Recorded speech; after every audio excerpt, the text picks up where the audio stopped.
Assalamualaikum warahmatullahi wabarakatuh. Salam bahagia Bapak Ibu guru hebat. Perkenalkan, nama saya Yuni Irviana SPDI. Saya guru pendidikan agama Islam di SMP Negeri 2 Jeruwaru. Pada kesempatan kali ini, saya akan melakukan aksi nyata pada topik Merdeka Belajar, yakni menyebarkan pemahaman Merdeka Belajar. Ada 5 modul dalam topik Merdeka Belajar. Yang pertama adalah mengenali dan memahami diri sebagai pendidik. Yang kedua, mendidik dan mengajar. 3. Mendampingi murid dengan utuh dan menyeluruh. 4. Mendidik dan melatih kecerdasan dan budi pekerti. 5. Pendidikan yang mengantarkan keselamatan dan kebahagiaan.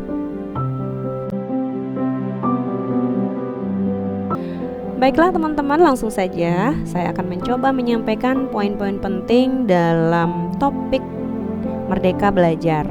Pada modul pertama, yakni mengenali dan memahami diri sebagai peserta didik. Adapun poin-poin penting yang ada pada modul pertama ini adalah yang pertama, mampu mengenali kekuatan dan kelemahan diri.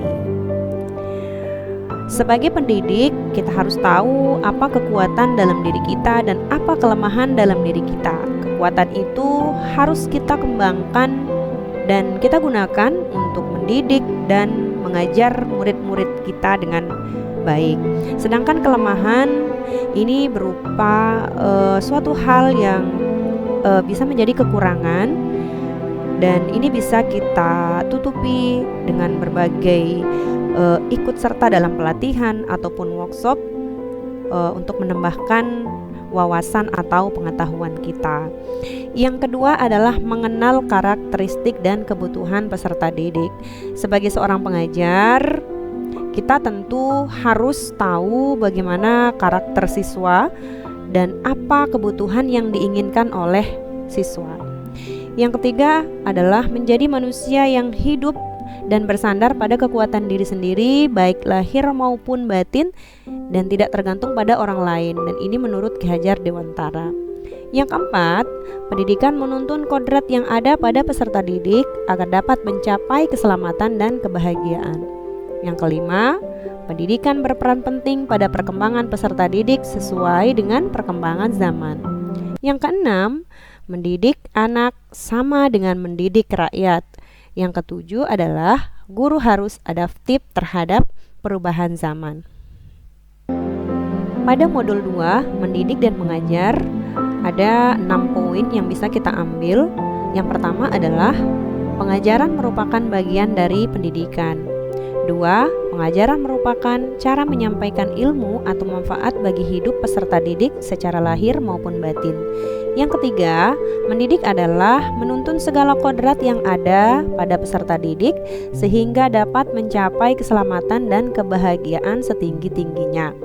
Yang keempat, pendidikan tidak sekedar memberikan pengetahuan, namun mendidik keterampilan berpikir dan mengembangkan kecerdasan batin peserta didik.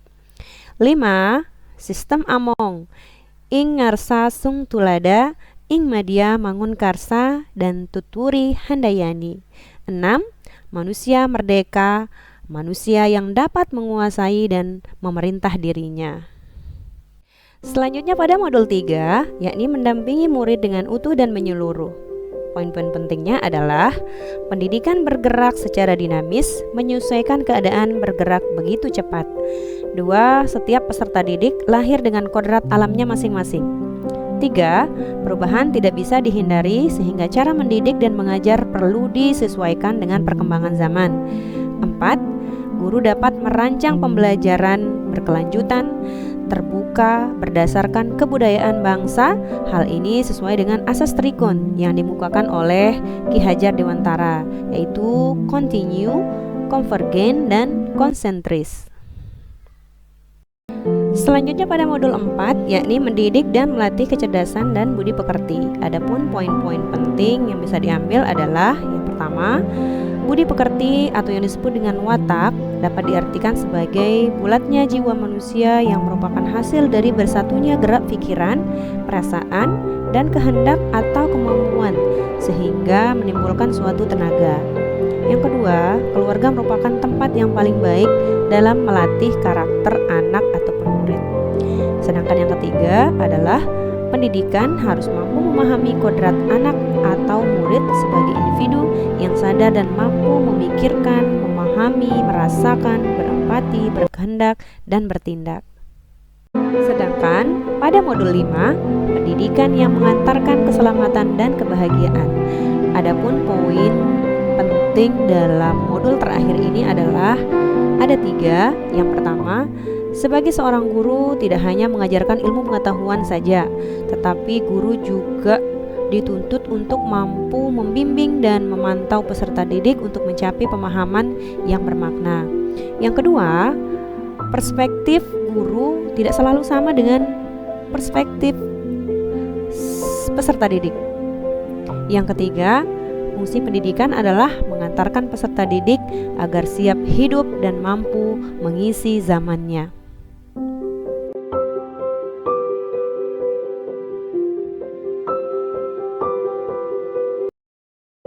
Saya kira itu saja yang bisa dapat saya sampaikan. Mudah-mudahan bermanfaat. Kalau ada kekeliruan, tulis di kolom komentar. Terima kasih. Wassalamualaikum warahmatullahi wabarakatuh.